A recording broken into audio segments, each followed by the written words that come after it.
ano? Tatay ka na dyan sa pantalon mo. Lumabas lang ako konti.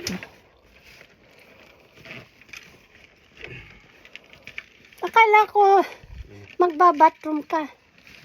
Kumusta trabaho? Okay lang, wala akong ginawa.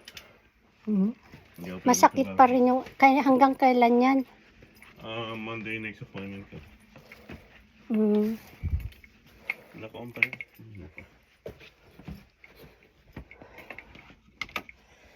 Ay, nako.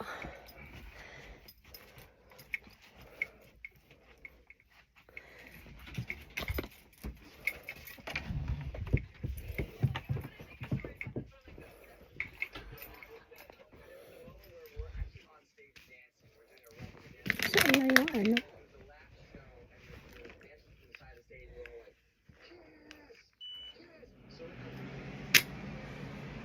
Naka-buried.